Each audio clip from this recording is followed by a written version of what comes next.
Eu nunca tive medo da pobreza, até o dia em que ela começou a me engolir.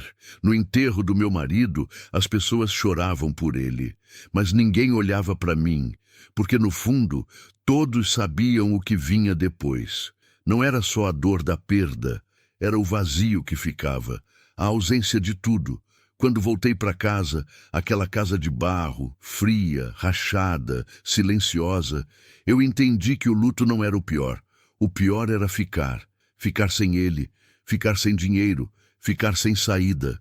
Naquela noite, sentei no chão de terra batida, encostada na parede, tentando juntar forças que eu já não tinha mais. Do lado de fora, o vento passava devagar, e o cavalo, parado no escuro, soltava um som baixo, quase como um suspiro. Foi ali que caiu a verdade que ninguém teve coragem de me dizer. Eu não tinha herdado nada que pudesse me salvar, só uma casa prestes a cair, um pedaço de terra que não produzia, e um cavalo cansado, que parecia tão perdido quanto eu. E mesmo assim, eu ainda não sabia que era exatamente ali que minha vida ia começar a mudar. Antes de eu contar tudo para vocês, deixe nos comentários de onde vocês estão assistindo e não se esqueçam de se inscrever no canal. Capítulo 1. O que sobrou?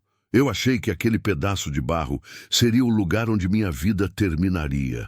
Não pensei nisso de uma vez, de repente, como um raio caindo no meio do terreiro. Foi chegando devagar, como chega a seca no Maranhão. Primeiro o chão racha nos cantos, depois o poço baixa, depois a plantação murcha. E aí você percebe que já faz semanas que não cai uma gota, e você nem tinha reparado porque estava ocupada demais sobrevivendo. Assim foi o pensamento, assim foi o luto. Meu marido se chamava Benedito, mas todo mundo chamava de Dito. Um homem de poucas palavras e muita terra conhecida. Conhecida pelos pés, digo, não pelos papéis. Porque papel ele não tinha quase nenhum. Tinha o costume de andar descalço pelo quintal de manhã cedo, tinha o hábito de falar com os bichos como se eles entendessem, tinha a mania de sentar no batente da porta ao entardecer e ficar olhando para o horizonte sem dizer nada, e eu ficava ali do lado, e nenhum dos dois precisava falar porque aquilo já era conversa suficiente. Quando ele morreu, foi o coração de madrugada, sem aviso, sem despedida. O que ficou foi uma casa de barro, com 4 cômodos e 3 rachaduras nas paredes, um quintal seco que nunca tinha prosperado de verdade, e um cavalo velho chamado Faísca, que já não tinha nada de faísca em coisa alguma. Era um animal marrom escuro, magro como vara de bambu no mês de agosto, com olhos que pareciam carregar memória demais. Olhos de quem viu coisas. Eu me chamo Generosa. Tenho 58 anos, ou talvez 59. Perdi a conta em certo ano que foi ruim demais para ser contado direito. Sou baixa, morena do sol. Tenho as mãos de quem lida com enxada e panela e arame farpado desde os 12 anos. Não sou bonita no jeito que as revistas chamam de bonita, mas Dito me olhava como se eu fosse, e isso sempre me bastou. 3 dias depois do enterro, com a terra ainda fresca no cemitério da Capelinha de São Benedito, ele apareceu. Maneco Touro. Esse era o apelido que o povo usava entre cochicho e respeito misturados. Daquele tipo de respeito que é mais medo do que admiração. O nome verdadeiro era Manuel Teixeira de Abreu, fazendeiro, dono de mais de 2.000 alqueires na região. Homem que chegava nos lugares antes de entrar, porque o nome já entrava sozinho. Era gordo, de chapéu sempre novo, com aquela postura de quem nunca precisou pedir licença para nada. Ele não veio sozinho. Trouxe um rapaz jovem, que eu não conhecia, de camisa social e prancheta na mão, cara de quem estudou em cidade grande, e voltou para fazer o trabalho sujo com cara de serviço legítimo. Maneco Touro não entrou. Ficou do lado de fora da porteira, o que eu achei estranho. Depois entendi que era cálculo, não respeito. Ficou do lado de fora e falou alto, como se o terreiro todo precisasse escutar. Dona Generosa, eu lamento a perda do Benedito. Era um homem honrado à maneira dele. Essa expressão, a maneira dele, ficou atravessada em mim como espinho de mandacaru, mas eu não disse nada. Fiquei parada na soleira com o avental ainda na mão, esperando. Acontece que o Benedito tinha umas dívidas antigas comigo, uns acertos de pastagem, uns empréstimos que a gente fez no boca a boca, sem papel, porque era assim que a gente fazia. O senhor Benedito sabia o que devia, e agora, com ele se indo, isso passa para a senhora. O rapaz da prancheta virou algumas folhas e me estendeu algo. Eu não me movi. Eu dei um prazo de 30 dias para resolver isso. Ou a senhora acerta o que deve, ou essa área aqui passa a ser minha por compensação de dívida. Tenho testemunhas de tudo que foi tratado. 30 dias. Ele disse mais alguma coisa depois disso, mas eu não ouvi mais. O som foi saindo. As palavras foram virando zumbido, e o que ficou foi o cheiro de poeira vermelha levantada pelas rodas da caminhonete dele ao ir embora. E o silêncio que veio depois, que era diferente de todos os outros silêncios que eu já tinha conhecido. Era um silêncio com peso de prazo. Entrei na casa. Sentei na cadeira de palha que ficava perto do fogão. Fiquei ali não sei quanto tempo. Naquela noite, entendi que eu não tinha herdado uma casa. Tinha herdado uma contagem regressiva. O que se faz quando o chão some debaixo dos pés? Eu fiz o que sabia. Plantei. No dia seguinte, antes do sol alto, estava eu no quintal com a enxada, abrindo a terra como se ela fosse me dar o que precisava se eu pedisse do jeito certo. A terra do quintal era dura, seca, cor de tijolo velho. Cada golpe da enxada subia um pó fino que entrava no nariz, na garganta, nos olhos. Mas eu continuei. Plantei o que tinha. Feijão, maxixe, abóbora, uma muda de jiló que tinha guardada num canto. A primeira semana nada nasceu. A segunda semana nasceu um fiapo de verde aqui e ali, mas franzino, amarelado, sem força. A terceira semana, o maxixe murchou. O feijão não vingou. A abóbora deu uma flor e a flor caiu sem virar fruta. Eu comi o que sobrava do armazém. Farinha, uns grãos, uma lata de sardinha que estava esquecida atrás da prateleira. Teve dia que o jantar foi caldo ralo de farinha, com um fio de azeite de dendê. Teve manhã que eu acordei com a cabeça rodando de fraqueza e fiquei sentada na beira da cama, esperando a tontura passar antes de poder levantar.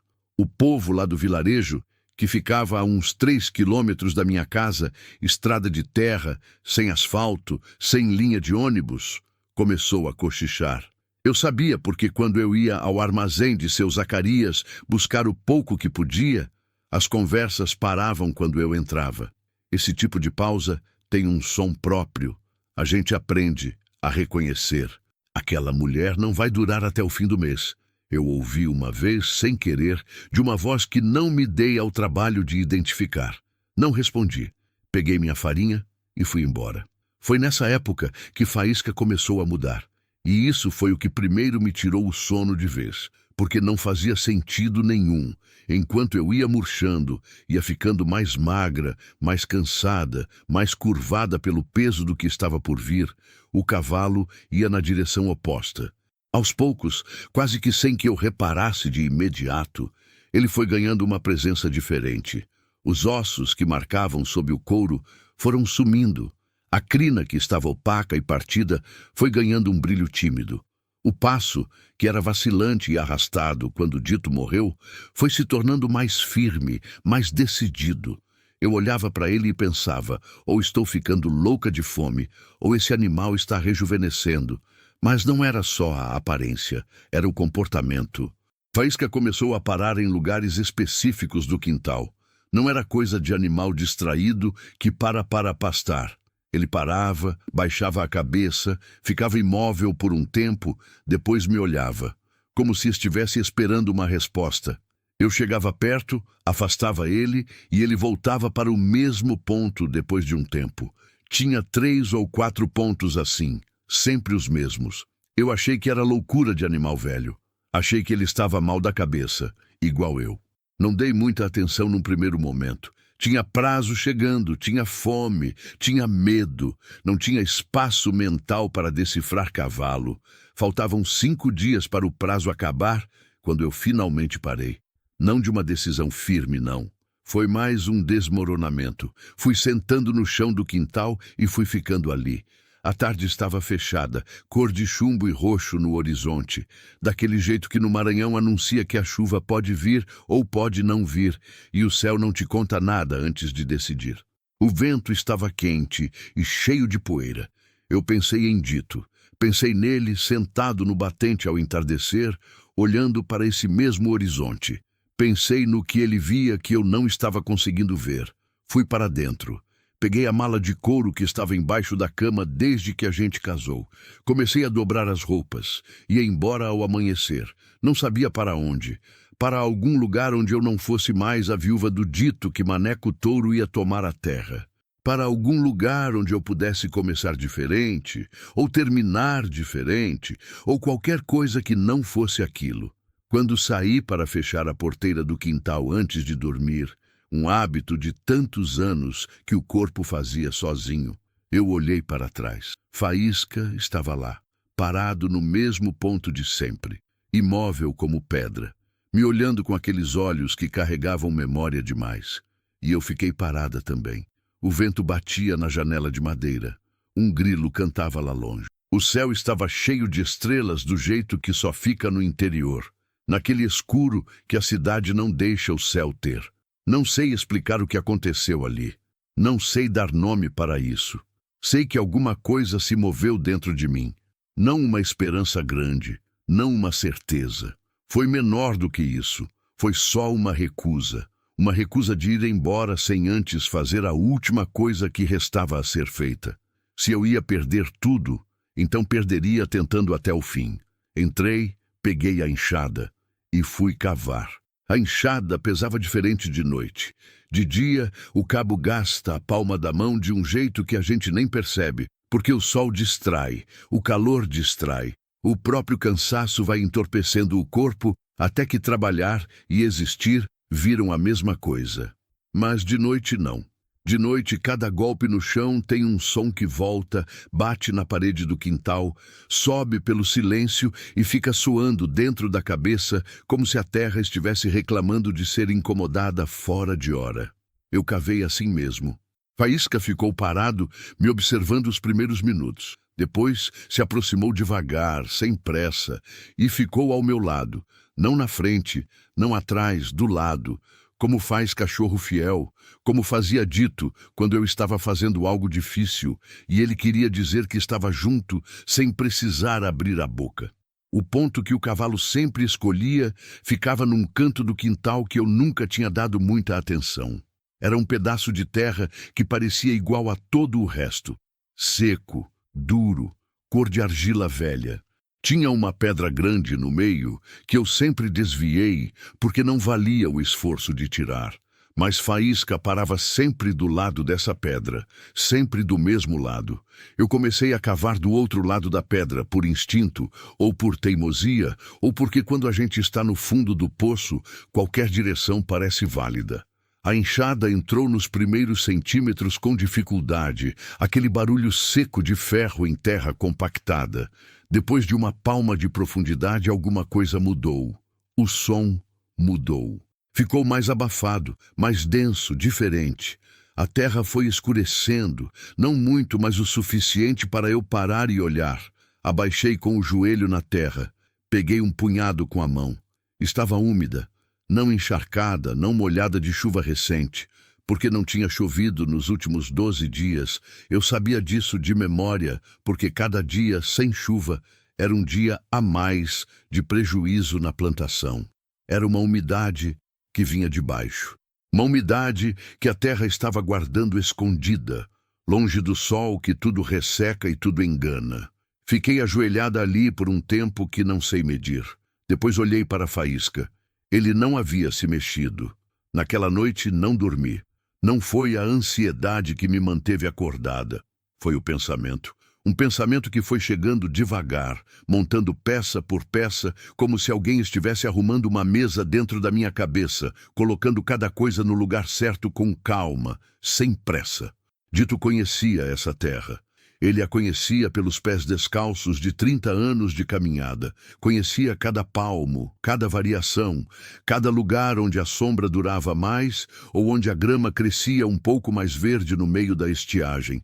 Eu sempre achei que era apenas o costume do homem que vive num lugar. Aquele conhecimento que não se estuda, que não se explica, que vai entrando pelo corpo conforme os anos passam. Mas e se fosse mais do que isso? E se Dito soubesse de algo que nunca me contou, não por esconder, mas porque era o tipo de coisa que ele guardava para o momento certo, para quando fosse necessário, para quando eu precisasse mais do que ele estava presente para dar? Fiquei pensando naquelas tardes em que ele ficava sentado no batente, olhando para o quintal. Eu sempre achei que era contemplação de homem quieto. Mas e se ele estivesse olhando para lugares específicos? E se aquele olhar longo e calado estivesse mapeando algo que eu nunca tive paciência de perceber? Levantei antes das 4 da manhã. Fiz um café ralo porque o pó estava acabando. Peguei a lamparina e fui para o quintal. Faísca estava acordado. Cavalos dormem de pé e acordam fácil, mas ele parecia que nem tinha tentado dormir. Estava exatamente onde eu o tinha deixado, ou muito perto disso, com aquela postura serena de animal que não tem pressa porque sabe que o tempo vai chegar no tempo certo. Eu disse para ele, em voz baixa, sem me envergonhar de estar falando com um cavalo de madrugada no quintal. Me mostra o resto. Ele virou a cabeça, me olhou, depois começou a andar. Passei as 3 horas seguintes seguindo Faísca pelo quintal, com a lamparina numa mão e a enxada na outra, me sentindo ora louca, ora guiada, sem saber direito qual das duas coisas era mais verdadeira. Ele parou em 4 pontos diferentes. Em cada um deles, eu cavei alguns centímetros e encontrei a mesma coisa. Terra mais escura, mais úmida, mais viva do que a superfície sugeria. Em 2 dos pontos, a umidade era tão pronunciada que a terra chegou a formar uma pasta fina quando eu revirei com os dedos. Quando o sol começou a clarear o horizonte lá longe, aquele rosa primeiro que o cerrado tem, diferente de qualquer outro lugar do mundo, um rosa que parece pedido de desculpa do dia que está chegando. Eu estava sentada no meio do quintal com as mãos sujas até o cotovelo e um mapa na cabeça. Havia água ali embaixo, não um rio, não um lençol farto e generoso, mas um veio. Uma veia d'água escondida que corria no subsolo daquele quintal que todo mundo, inclusive eu, tinha descartado como terra morta. Uma umidade represada, fértil, esperando que alguém tivesse a teimosia de procurar fundo o suficiente para encontrá-la. E aí veio o segundo pensamento, que chegou mais devagar ainda, com mais peso. Por que Dito nunca cavou? Fiquei com essa pergunta o dia inteiro, enquanto cuidava de Faísca, enquanto tentava comer alguma coisa, enquanto olhava para a mala de couro ainda aberta em cima da cama, com as roupas dobradas dentro, prontas para ir embora. A resposta levou tempo para chegar, mas quando chegou, foi com aquela clareza de coisa óbvia que só aparece quando a gente para de procurar. Dito nunca cavou, porque ele nunca achou que a terra era dele de verdade. Não no papel, não da maneira que o mundo reconhece como posse. Ele nasceu naquele lugar, criou raiz naquele lugar, conhecia aquele lugar melhor do que conhecia a própria face.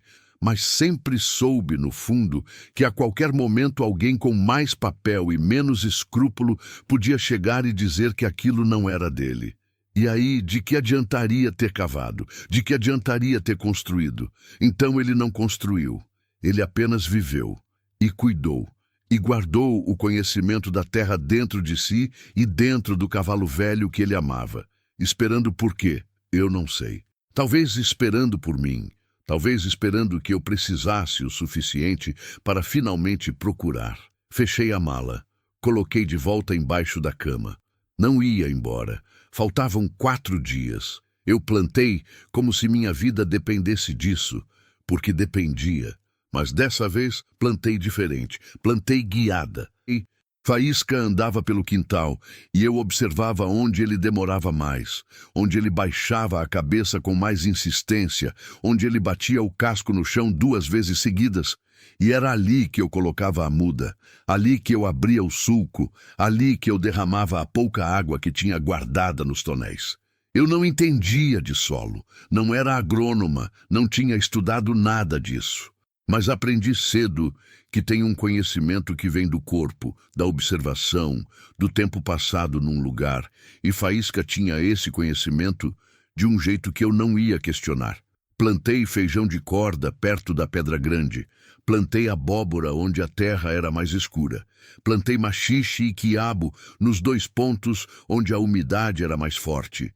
Plantei couve e cebolinha nos cantos onde a sombra da cerca durava mais horas. No segundo dia, alguma coisa aconteceu que me fez parar no meio do serviço.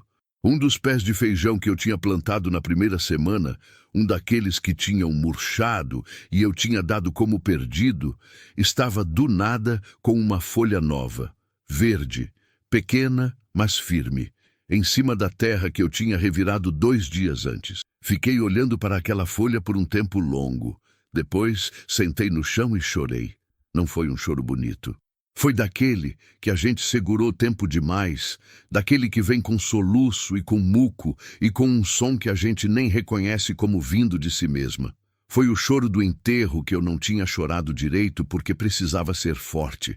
Foi o choro das noites de fome. Foi o choro da mala arrumada e do prazo chegando.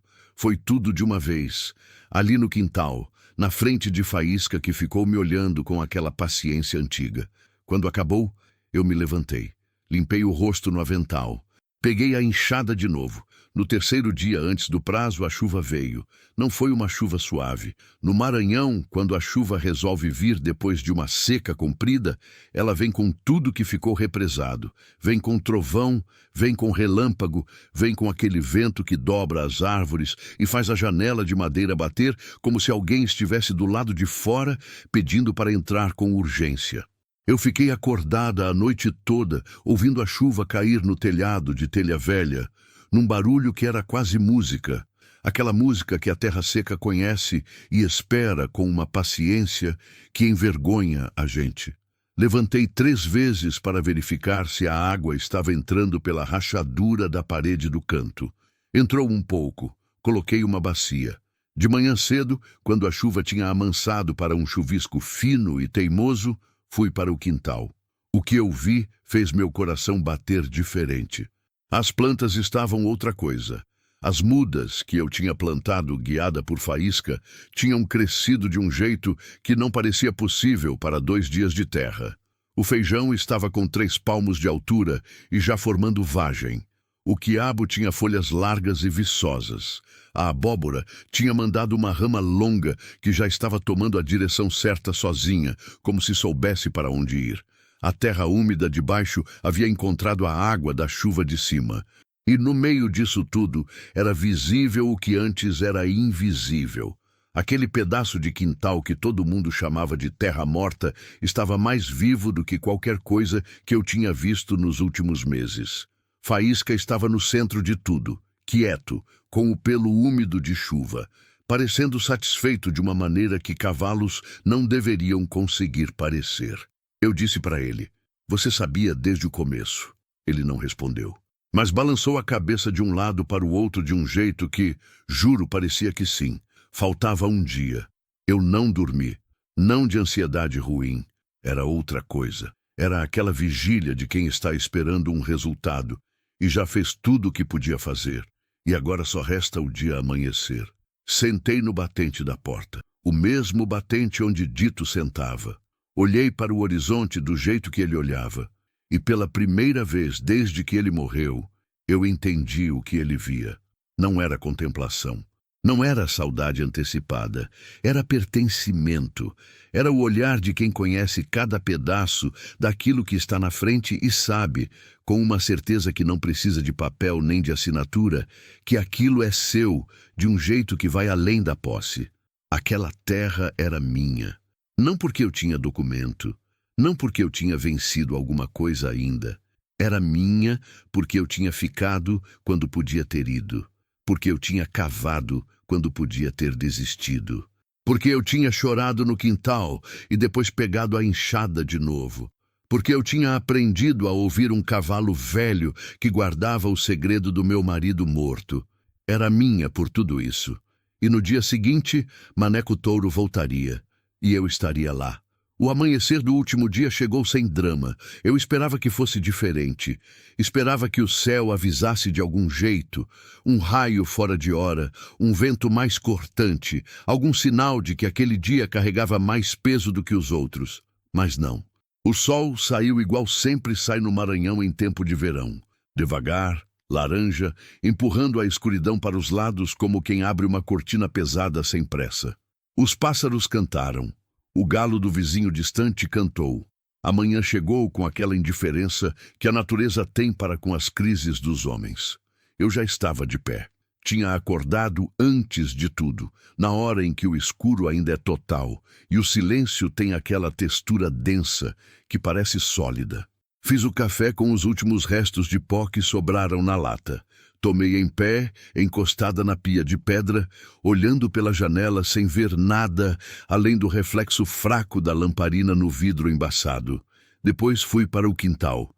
Queria ver tudo de novo antes que ele chegasse. Queria gravar na memória o que estava ali, não como prova para ninguém, mas para mim mesma, para ter certeza de que não tinha inventado, de que não era ilusão de mulher desesperada que vê o que quer ver porque não aguenta ver o que é. Não era ilusão. À luz do amanhecer, o quintal estava irreconhecível para quem o tivesse visto há 30 dias. As plantas crescidas rápido demais, verdes com aquela intensidade que a terra bem alimentada produz, tomavam o espaço com uma vitalidade quase arrogante. O feijão de corda tinha formado vagens firmes que eu podia colher naquele mesmo dia. O quiabo estava com frutos novos apontando entre as folhas largas. A abóbora tinha mandado 3 ramas longas, que já alcançavam a cerca de arame, como se quisessem sair por ali e tomar o mundo. E no chão, em vários pontos, a terra ainda guardava aquela cor mais escura, mais úmida, aquela cor de terra que tem vida dentro. Faísca estava no centro do quintal, de pé, quieto, com os olhos abertos na direção do horizonte. Parecia uma estátua se não fosse o movimento lento dos flancos respirando. Eu cheguei perto dele. Coloquei a mão no pescoço dele. Ele não se mexeu. Hoje é o dia, eu disse. Ele resfolegou baixinho, quente, como resposta. Maneco Touro chegou às 9 da manhã. Eu ouvi o motor da caminhonete antes de ver a poeira. Naquele tipo de estrada de terra seca, o carro levanta uma nuvem vermelha que aparece no horizonte com antecedência. É o interior te avisando que visita vem chegando, boa ou ruim, te dando tempo de preparar o rosto. Eu não preparei nada. Fiquei parada no meio do quintal, com o avental amarrado na cintura e as mãos limpas, que era o máximo de preparo que eu tinha a oferecer. Ele trouxe 3 homens dessa vez. O rapaz da prancheta estava lá, com a mesma camisa social passada e a mesma cara de recado a ser cumprido. Mas 2 que eu não conhecia. Homens grandes, de braços cruzados, que ficaram encostados na caminhonete com aquela postura de quem está ali para mostrar que está ali, não necessariamente para fazer nada. Maneco Touro desceu devagar, ajeitou o chapéu, abriu a porteira sem pedir licença, nunca pediu, e entrou no terreiro com aquele passo de dono que não precisa correr porque já chegou antes. Ele parou. Não foi uma parada dramática, foi uma parada pequena, quase imperceptível, um tropeço nos olhos, digamos. Ele estava olhando para o quintal e alguma coisa ali não estava encaixando no que ele tinha vindo buscar. Ficou parado por talvez 10 segundos. Para homem acostumado a entrar nos lugares como quem empurra a porta, 10 segundos parado é uma eternidade. Depois virou para o rapaz da prancheta e disse algo baixo que eu não ouvi. O rapaz olhou para o quintal também. Passou a mão no queixo. Virou as folhas da prancheta como se fosse achar alguma resposta ali. Maneco Touro me olhou. Pela primeira vez, e eu preciso dizer isso porque foi a primeira vez em todos os anos que o conhecia de vista. Ele me olhou nos olhos. Não para a terra, não para a casa, não para o chapéu na própria mão. Nos olhos. Eu não desviei. O que foi isso aqui? Ele perguntou. A voz não tinha a autoridade de antes. Tinha uma coisa diferente dentro dela. Não era admiração. Não era derrota. Era aquela hesitação de homem que chegou com o argumento pronto e encontrou uma realidade que o argumento não contemplava. Foi o que sempre esteve aqui, eu respondi. Só precisava de alguém que cavasse fundo o suficiente para encontrar. Silêncio. O vento passou entre nós dois, carregando poeira fina e o cheiro de terra molhada que ainda ficava no ar depois da chuva de 2 dias antes. Um bem-te-vi cantou lá na mangueira do fundo. Faísca se moveu atrás de mim. Ouvi os cascos no chão batido e veio parar ao meu lado esquerdo, quieto, presente. Maneco Touro olhou para o cavalo, depois para mim, depois para o quintal de novo. O que aconteceu nas 2 horas seguintes foi lento, tenso e sem nenhum dos grandes gestos que as histórias costumam ter. O rapaz da prancheta foi chamado para perto. Houve uma conversa em voz baixa que eu não ouvi completa. Ouvi pedaços, palavras soltas, o tom de quem está recalculando algo que parecia simples e ficou complicado.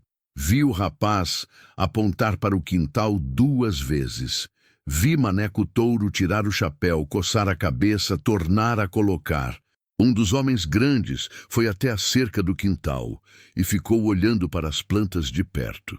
Não tocou em nada, só olhou com aquela expressão de quem não esperava o que estava vendo. Eu fiquei parada onde estava. Não me aproximei, não fui explicar nada. Não ofereci água, não convidei para entrar, não disse uma palavra além das que já tinha dito. Aprendi com dito que tem horas em que o silêncio faz o trabalho que a palavra não consegue. E aquele era um desses momentos. Foi o rapaz da prancheta que veio até mim primeiro.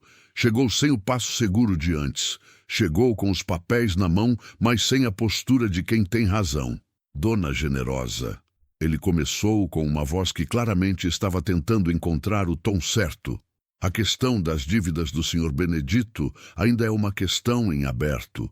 O Sr. Manuel precisa de uma resolução. Eu sei, eu disse.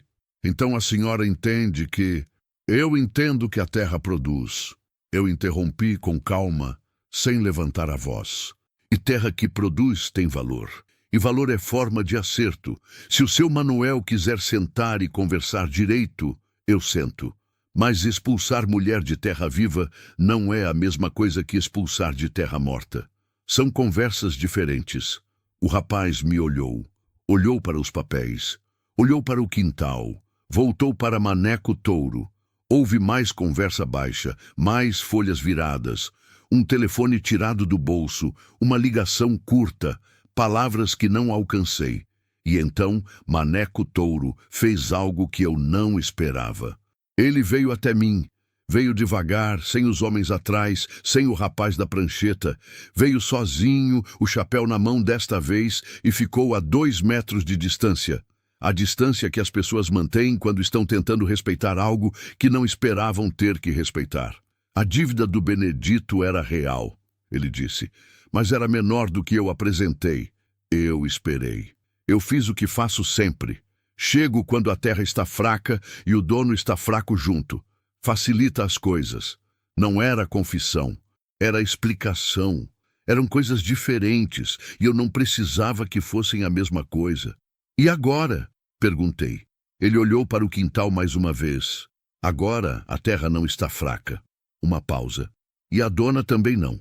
Ele foi embora sem assinar nada, sem entregar nada, sem resolver nada de forma definitiva. Mas foi embora. E isso, naquele dia, era suficiente. Eu sabia que não estava terminado. Sabia que Maneco Touro não era o tipo de homem que desiste de terra por causa de um quintal bem plantado. Ele ia voltar, ia buscar outros ângulos, ia tentar de outro jeito em outro momento. Homem assim não para na primeira surpresa. Mas eu também sabia que tinha comprado tempo. E tempo, quando a gente não tem mais nada, é a coisa mais valiosa que existe. Fui até Faísca, quando a poeira da caminhonete sumiu no horizonte. Abracei o pescoço dele como abraça a pessoa, com os 2 braços, com o rosto encostado no pelo quente que cheirava a pasto e a terra e a alguma coisa que eu só podia chamar de dito. Chorei de novo, mas diferente dessa vez. Era um choro que tinha alívio dentro. Aquele tipo de choro que não esgota, que pelo contrário parece lavar. Quando terminei, fiquei olhando para o quintal com os olhos ainda úmidos. E foi aí, naquele momento exato, que eu vi.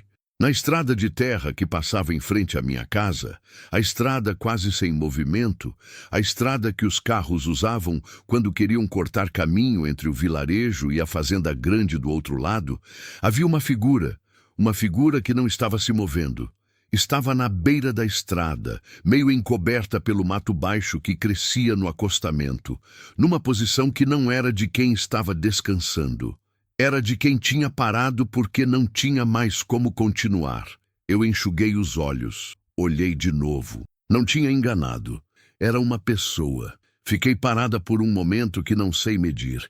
Tinha os olhos ainda úmidos do choro de antes, o coração ainda desacelerado do alívio da partida de Maneco Touro. E de repente, o mundo me pedia mais uma coisa. De repente, tinha uma figura caída na beira da estrada e eu precisava decidir o que fazer com isso. Pensei, por um segundo muito breve, em não ter visto. Não é que eu seja má pessoa. É que a gente está tão esgotada às vezes que o instinto de sobrevivência fala mais alto do que tudo. E o instinto diz: você já gastou tudo o que tinha hoje, você não tem mais nada sobrando, deixa passar. A vizinha do vilarejo teria passado, o rapaz da prancheta teria passado, até Maneco Touro com certeza teria passado, mas eu não consigo, nunca consegui. Dito dizia que isso era defeito e qualidade ao mesmo tempo, que eu tinha nascido sem o músculo que as pessoas usam para fingir que não viram.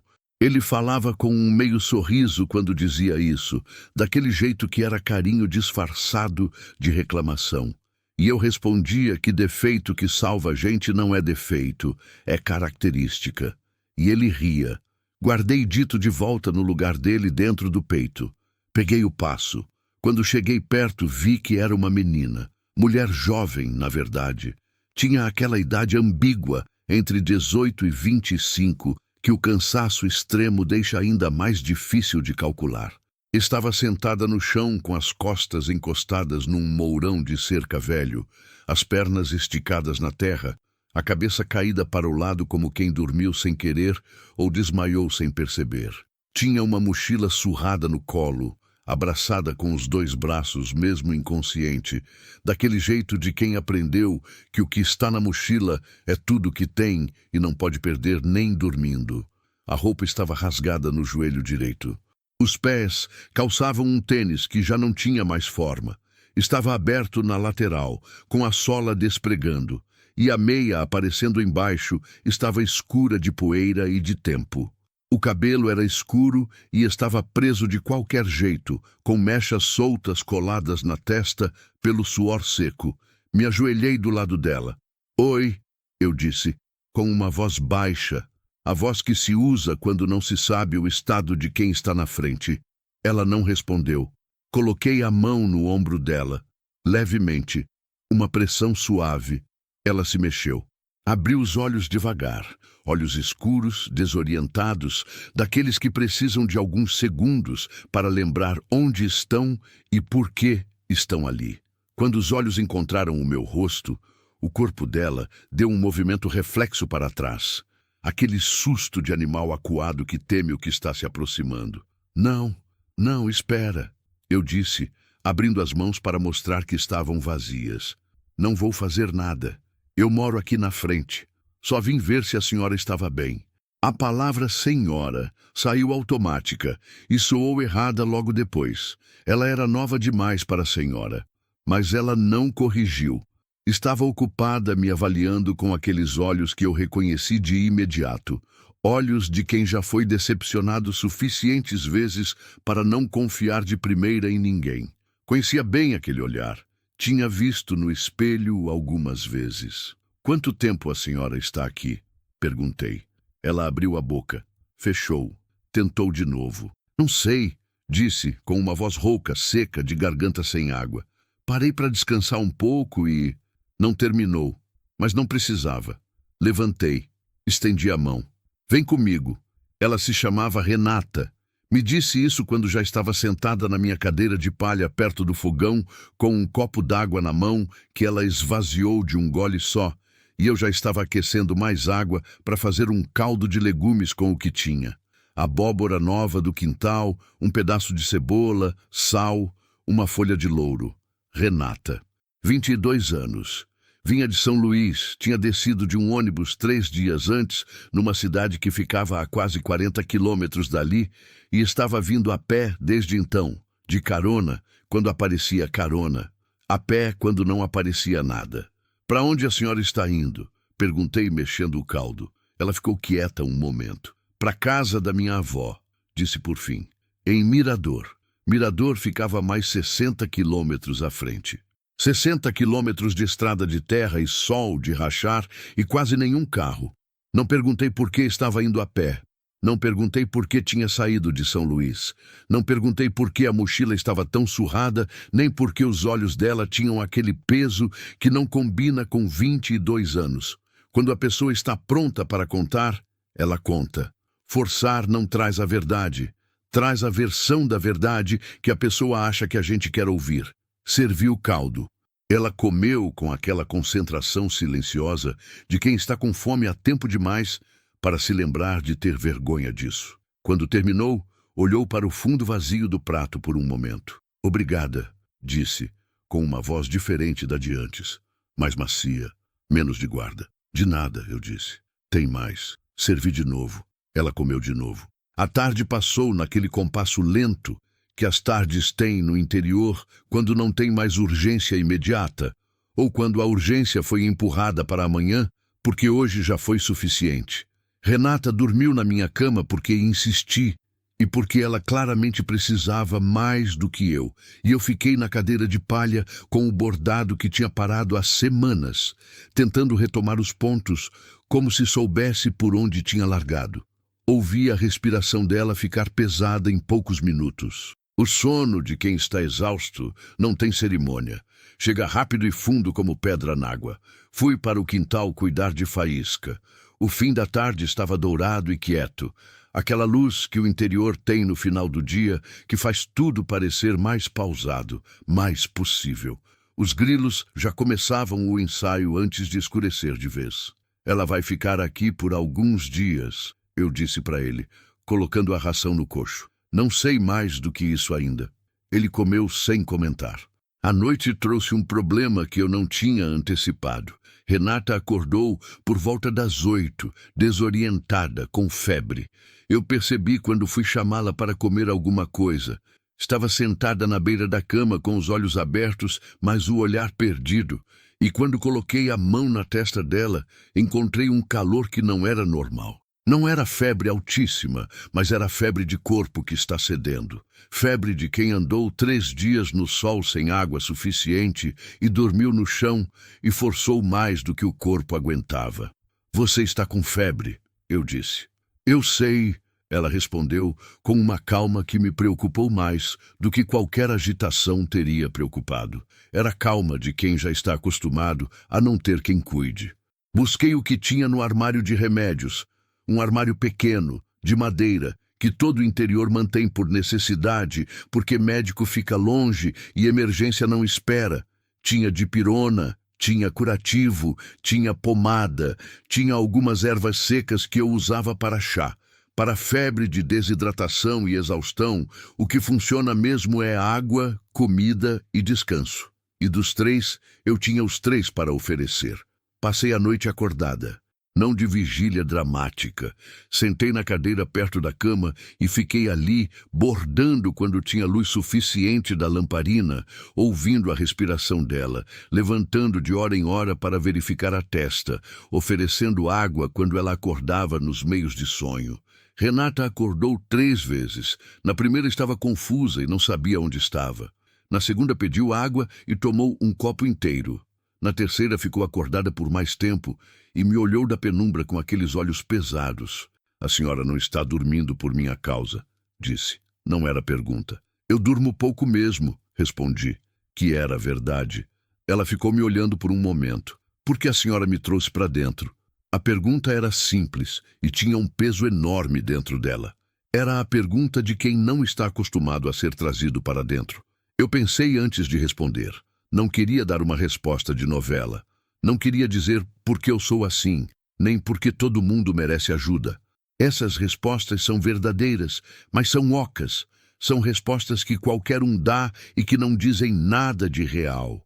Porque eu vi você, eu disse por fim. E quando a gente vê, não tem mais como fingir que não viu. Para mim não tem, pelo menos. Ela ficou quieta. Tem gente que passa, ela disse baixinho. Tem, concordei. Eu não consigo ser essa gente. Mais silêncio. Depois, ela fechou os olhos de novo. Antes de dormir, disse uma coisa que eu quase não ouvi. Minha mãe passou. Não perguntei o que quis dizer.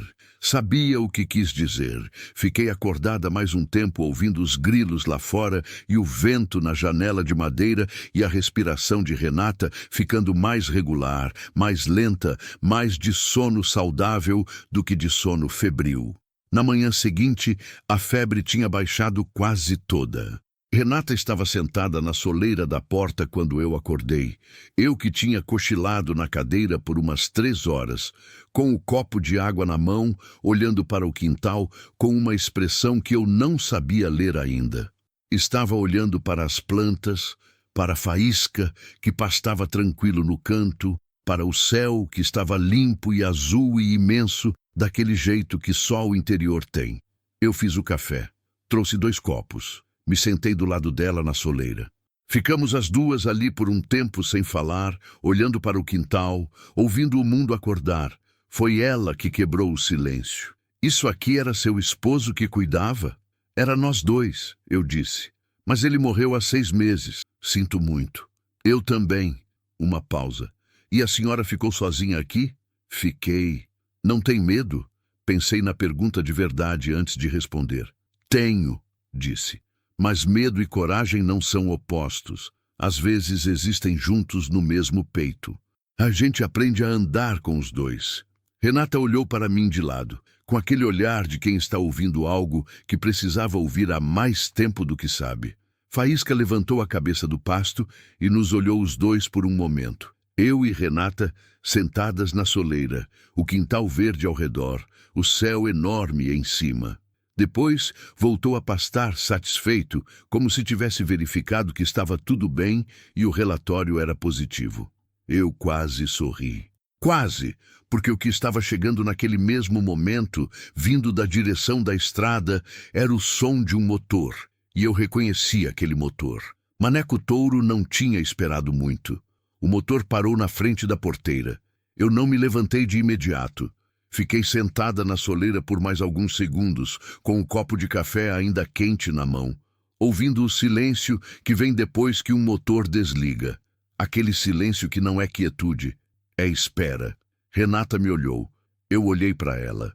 Não disse nada, mas acho que o meu rosto disse o suficiente, porque ela ficou quieta também, sem fazer movimento nenhum. Faísca parou de pastar. Levantou a cabeça na direção da estrada com as orelhas erguidas. Aquela postura de animal que identificou algo antes que os humanos ao redor tivessem terminado de processar. Ficou assim, imóvel, olhando. Levantei devagar. Coloquei o copo no chão. Fui até a porteira com o passo de sempre, nem apressado nem arrastado. O passo de quem está em casa e não precisa correr para receber ninguém, nem se esconder de ninguém. Não era Maneco Touro.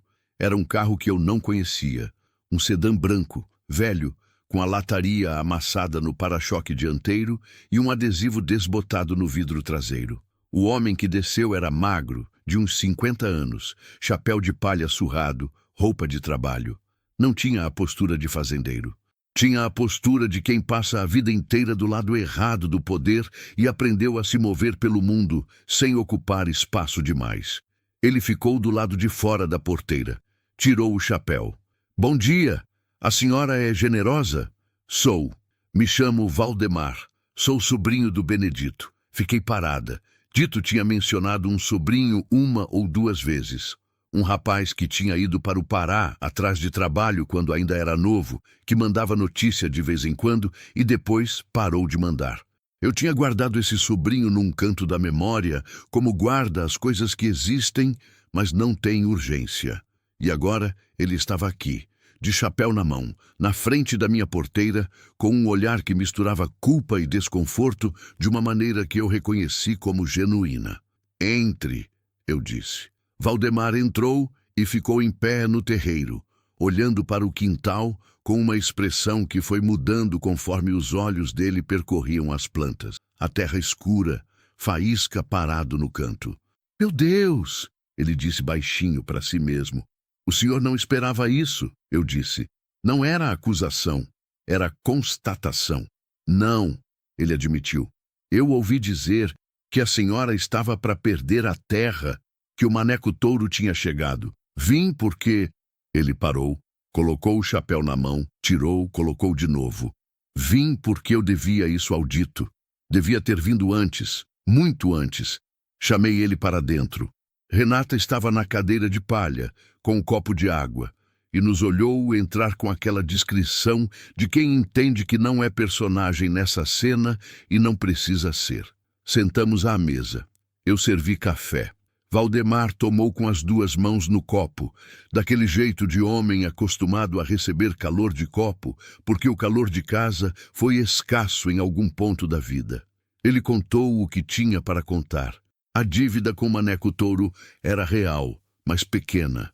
Um empréstimo de safra de anos atrás que Dito tinha quitado em parte e deixado o resto pendente porque achava que tinha acertado, e Maneco Touro achava diferente, e nenhum dos dois tinha papel que provasse nada. Valdemar sabia disso porque Dito tinha escrito para ele uma vez contando, pedindo conselho, e ele tinha respondido tarde demais e depois perdido o contato. Mas Valdemar tinha vindo com mais do que culpa. Tinha vindo com um documento. Puxou do bolso interno do casaco um envelope dobrado, amarelado nas bordas, com a escrita à mão na frente. Colocou na mesa, me empurrou com os 2 dedos. Dito me mandou isso há 2 anos. Me pediu para guardar e só abrir se alguma coisa acontecesse com ele. Eu abri quando soube que ele tinha morrido, mas eu estava no Pará e demorei para conseguir vir até aqui. Peguei o envelope com as mãos que eu forcei a manter firmes. Abri. A letra de Dito era grande e um pouco torta, de homem que aprendeu a escrever tarde e nunca ficou completamente à vontade com o lápis. Mas era legível. Era inconfundivelmente dele. Eram 3 folhas. A primeira era uma carta para mim. A segunda e a terceira eram um croque. Um desenho à mão do quintal, com medições feitas a passos, marcando os pontos onde a terra era mais úmida, onde o solo era mais fértil, onde havia o veio d'água que ele tinha identificado ao longo de anos de caminhada descalça. Cada ponto estava marcado com um X e uma anotação do que plantar ali, de quanto a terra podia render se trabalhada do jeito certo. E no canto inferior direito da segunda folha, em letras maiores do que o resto, estava escrito: "O Faísca sabe. Segue ele." Fiquei olhando para essa frase por um tempo que não sei quanto foi. Depois olhei pela janela para o quintal, para a Faísca que estava parado no sol da manhã, imóvel, como sempre ficava quando algo importante estava acontecendo dentro de casa, como se soubesse, como sempre soube. Segurei as folhas com força suficiente para não deixar a mão tremer. Não consegui segurar o resto. A carta era curta. Dito nunca foi de palavra longa. Dizia que ele sabia que o coração dele não estava bem faz tempo, que o médico da cidade tinha dado um aviso que ele não tinha me contado porque não queria me preocupar, que ele lamentava não ter me contado porque agora eu estava sozinha e ele não queria que eu estivesse. Dizia que a terra valia mais do que parecia, que ninguém nunca tinha olhado para ela com cuidado, que todo mundo via a superfície seca e desistia antes de procurar o que estava embaixo, e que ele passara a vida inteira sabendo o que havia ali e nunca tinha cavado porque uma parte dele achava que não merecia ter alguma coisa boa de verdade, uma parte que ele reconhecia como errada, mas não conseguia calar. Dizia que me deixava o cavalo porque o cavalo sabia o que ele sabia. Que os 2 tinham passado anos caminhando por aquele quintal juntos, e o Faísca tinha a memória de cada passo. E no final, a última linha, que eu li 3 vezes antes de conseguir passar para a frente. Você sempre soube ficar generosa. Agora aprende a ficar para você também. Dobrei as folhas, coloquei de volta no envelope. Segurei o envelope com as duas mãos no colo. Renata, da cadeira de palha, estava olhando para mim com aqueles olhos escuros que tinham deixado um pouco do peso de antes. Não disse nada, mas estava presente, que às vezes é a mesma coisa. Valdemar esperou. Quando levantei os olhos, ele estava me olhando com aquela expressão de homem que carregou uma coisa por tempo demais e finalmente colocou no lugar certo. Obrigada, eu disse. Era o mínimo, ele respondeu. E eu acreditei. Valdemar ficou 2 dias. Não planejava. Tinha dito que precisava voltar ao Pará, que tinha trabalho esperando, que tinha vindo só para entregar o envelope e checar se eu estava bem. Mas o interior tem esse jeito de segurar as pessoas. A comida fica na mesa, a conversa vai surgindo aos poucos, o quintal pede uma mão e quando a pessoa percebe já está dormindo no colchão improvisado e acordando com o cheiro de café no fogão a lenha. No primeiro dia, Valdemar e eu sentamos à mesa com o croque de dito aberto entre nós e fomos comparando o que estava desenhado com o que eu tinha plantado, e era assustador de preciso. Cada X no papel correspondia a um ponto onde Faísca tinha me parado. Cada anotação de dito sobre o que plantar, onde correspondia ao que tinha brotado mais forte. Renata ficou ouvindo aquela conversa da cadeira e, em algum momento, puxou a cadeira para perto da mesa e começou a fazer perguntas. Perguntas boas, de quem cresceu perto de roça, mas não dentro dela, de quem tem a curiosidade aguçada e só precisa de um lugar onde essa curiosidade seja bem-vinda. No segundo dia, os 3 estávamos no quintal. Não por planejamento. Aconteceu. Valdemar estava verificando a cerca que tinha um trecho frouxo. Eu estava colhendo o feijão que estava pronto. E Renata apareceu na porta com o avental que eu tinha deixado pendurado no gancho. Vestiu sem pedir licença, como quem decide pertencer a um lugar antes de ser convidado. E foi ajudar sem que ninguém pedisse. Trabalhamos os 3 em silêncio por um tempo longo. O sol batia nas costas, a poeira subia dos pés. O cheiro da terra revirada misturava com o cheiro do feijão maduro e o cheiro de suor honesto. Faísca ficou nos observando do canto com aquela expressão de supervisor satisfeito. Foi Renata que quebrou o silêncio, no meio da tarde, sem parar de trabalhar. Minha avó em Mirador está velha. Ela mora sozinha desde que meu avô morreu. Não era informação jogada à toa. Era o começo de um pensamento que ela ainda estava terminando de montar. Eu vim porque ela pediu, continuou, mas eu vim também porque eu precisava sair de onde estava. Precisava ir para algum lugar que fosse diferente do que estava sendo. Pausa. O bem-te-vi cantou na mangueira. Eu não sei se vou ficar em Mirador ou voltar, mas eu sei que precisava de um caminho do meio para pensar. Olhei para ela de lado. Ela estava com os joelhos na terra, colhendo quiabo com aquela concentração de quem encontrou um ritmo. E o caminho do meio às vezes é um quintal de alguém, eu disse. Ela olhou para mim, abriu um sorriso pequeno. O primeiro sorriso de verdade que eu via no rosto dela desde que ela tinha chegado. Era um sorriso que ainda tinha cautela, que não era de alegria fácil, mas era real. Era o tipo de sorriso que a gente só tem quando está pela primeira vez em muito tempo, num lugar que não pede nada em troca de deixar estar. Valdemar foi embora na manhã do 3º dia. Antes de entrar no carro, ficou parado na porteira por um momento, olhando para o quintal. Depois me olhou. O dito sabia o que estava deixando aqui, disse. Não era só a terra. Não respondi. Não precisava. Ele foi embora na poeira vermelha da estrada, e eu fiquei olhando até o carro sumir na curva onde a estrada dobra atrás do cerrado. Renata ficou mais 4 dias. Não porque eu pedi, não porque ela precisava de mais recuperação. A febre tinha ido completamente no 2º dia, e ela estava bem, com cor no rosto e passo firme. Ficou porque havia um ritmo ali que ela não queria interromper antes de estar pronta. Nesses 4 dias, a gente foi aprendendo o tamanho do silêncio uma da outra. Que tipo de silêncio era confortável e que tipo pedia conversa. Aprendemos que ela gostava de café sem açúcar e eu não conseguia tomar sem. Que ela tinha medo de trovão e eu dormia melhor quando chovia. Que ela sabia costurar melhor do que eu e eu sabia cozinhar melhor do que ela. E que havia uma troca natural nisso que nenhuma das duas precisou nomear. Ela me contou, aos pedaços, ao longo dos dias, o que tinha acontecido em São Luís. Não de uma vez, de fragmentos, como se fosse testando se era seguro. E cada vez que era seguro, ela trazia um pedaço maior. Um homem que não prestava. Uma situação que foi piorando devagar, daquele jeito que as coisas ruins têm de piorar, tão gradualmente que a gente não percebe que está fundo até estar fundo demais para enxergar a superfície. Uma mãe que viu e não ficou do lado dela. Uma saída de madrugada com a mochila surrada e um dinheiro contado que foi acabando pelo caminho.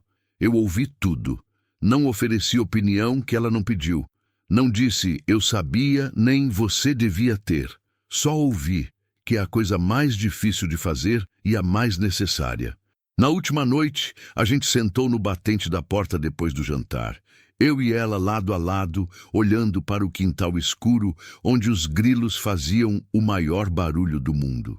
O céu estava cheio, daquele cheio de estrela que sufoca de beleza. Como a senhora faz?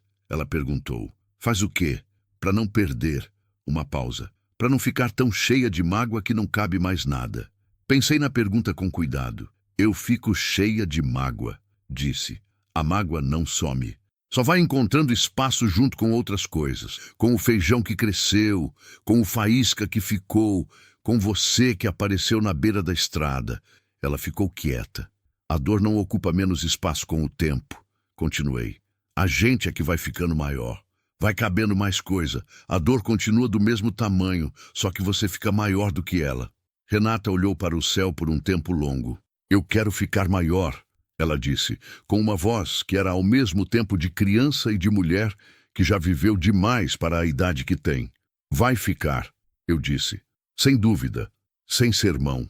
Só a certeza simples de quem reconhece em alguém a mesma teimosia de continuar que carrega em si mesma. Ela foi embora na manhã seguinte. Arrumou a mochila surrada, que agora tinha dentro alguns legumes do quintal que eu tinha insistido que ela levasse, um pão de queijo enrolado em pano e um vidro de geleia de caju que eu tinha feito semanas antes e guardado sem saber para quê. Vestiu o tênis remendado que tínhamos costurado juntas 2 dias antes, a sola de volta no lugar com adesivo forte e linha grossa. Na porteira, ela parou, virou, me abraçou. Foi um abraço firme, daquele tipo que não é de despedida educada. É de pessoa que está abraçando o que o abraço representa, não só o corpo que está na frente. Eu segurei também, com os 2 braços, com força, com tudo que não tinha dito em palavras, porque as palavras não eram necessárias. Quando ela se soltou, tinha lágrima no canto do olho que ela não deixou cair. Enxugou rápido, quase com raiva, daquele jeito de quem está aprendendo que chorar não é fraqueza, mas ainda não está completamente convicta. Quando chegar em Mirador, manda notícia, eu disse. Como? Não tem telefone aqui. Tem o armazém do seu Zacarias no vilarejo. Ele recebe recado.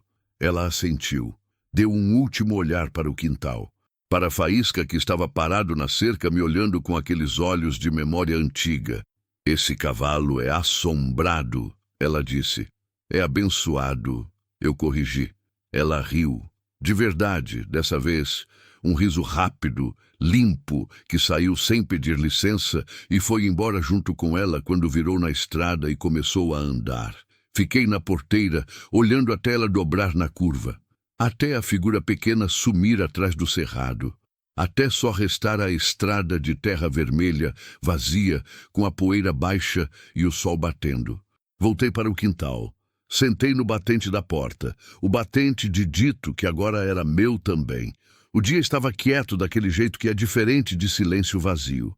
Era um quieto cheio, cheio de grilos, cheio de vento na folhagem, cheio do barulho suave de faísca pastando devagar, cheio do cheiro de terra úmida e de feijão maduro e de café ainda quente na chaleira dentro. Peguei o envelope de dito que estava no bolso do avental. Eu tinha passado a carregar comigo nesses dias, sem conseguir deixar num gaveta ainda. Abri, tirei as 3 folhas. Olhei para o croquis do quintal com as marcações dele. Cada X no papel. Cada anotação torta da letra que eu amava. O Faísca sabe, segue ele. Dobrei as folhas de volta com cuidado. Coloquei no envelope, mas dessa vez não pus no bolso. Fui até o quarto. Abri a gaveta de cima da cômoda. A gaveta onde eu guardava as coisas de valor que não tem preço. Tinha ali o terço de prata da minha mãe, tinha a foto do casamento com Dito, tinha uma cartinha que minha afilhada tinha me mandado quando tinha 7 anos com um desenho da minha casa. Coloquei o envelope ao lado da foto, fechei a gaveta. Aquela tarde, fiz uma coisa que não fazia havia meses. Selei Faísca, não para ir a lugar nenhum específico, só para andar. Para sair pelos arredores da fazenda no fim da tarde, como Dito fazia às vezes, quando precisava pensar ou quando não precisava pensar em nada, e só queria o vento e a imensidão. Faísca se deixou selar com uma paciência serena. Ficou quieto enquanto eu ajustava a cincha, quieto quando montei, meu corpo lembrando o movimento com aquela memória que os músculos guardam independente do tempo que passa. Saímos devagar.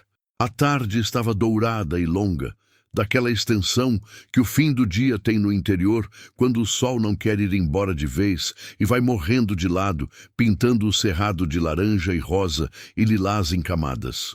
O capim estava alto depois das chuvas. Os pássaros faziam o barulho de sempre, o barulho que nunca para de ser bonito, não importa quantas vezes você ouça. Faísca caminhou sem pressa, escolhendo o caminho sozinho, e eu deixei. Soltei as rédeas com leveza e deixei. Ele me levou pelo perímetro do quintal, depois pela trilha que contornava a casa pelos fundos, depois até um ponto que eu não visitava há meses. A parte mais alta do terreno, um barranco suave com uma pedra grande onde Dito costumava sentar. Parei ali. Do alto daquele barranco, o quintal inteiro ficava visível lá embaixo. As plantas, a casa de barro com as rachaduras que eu já tinha tampado com argamassa, a porteira da estrada, a estrada vermelha seguindo em frente para o vilarejo de um lado e para Mirador do outro. Pensei em Renata caminhando naquela direção agora, com a mochila nas costas, os legumes do meu quintal dentro, o tênis remendado. Pensei em Valdemar de volta ao Pará, com a culpa um pouco mais leve, porque finalmente tinha feito o que devia. Pensei em Dito, não com aquela dor aguda de faca que a saudade tinha nos primeiros meses, com uma dor diferente, mais parecida com pressão do que com corte. Mais parecida com o peso de algo precioso do que com a ausência de algo perdido. Ele tinha me deixado uma carta, tinha me deixado um mapa, tinha me deixado um cavalo que guardava os segredos que ele não sabia dar em palavras. E tinha me deixado uma frase que eu estava começando só agora a entender de verdade. Você sempre soube ficar, generosa. Agora aprende a ficar para você também. Ficar para mim. Não ficar somente porque não aprendi outro jeito. Não ficar porque a terra precisa de mim ou porque não tenho para onde ir. Ficar porque escolho, porque aquele pedaço de barro rachado com o veio d'água escondido embaixo é meu de uma maneira que vai além de papel e assinatura. Porque aquele quintal verde que brotou da teimosia e da fome e de um cavalo que guarda a memória é a prova de que eu existo e que minha existência faz diferença no mundo. Ficar como ato, como escolha, como amor. O sol desceu mais um palmo.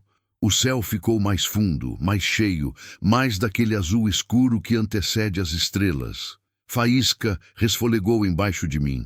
Aquele som quente e profundo que era de contentamento, de animal que está no lugar certo na hora certa. Eu coloquei a mão no pescoço dele. Deixei ali, não disse nada, não precisava. O quintal lá embaixo estava verde e vivo e cheio de tudo que eu tinha plantado com medo e com fome e com a teimosia de quem não aprendeu a desistir. A casa de barro estava de pé. O envelope de dito estava na gaveta com as coisas de valor. E eu estava aqui, ainda aqui, escolhendo ficar.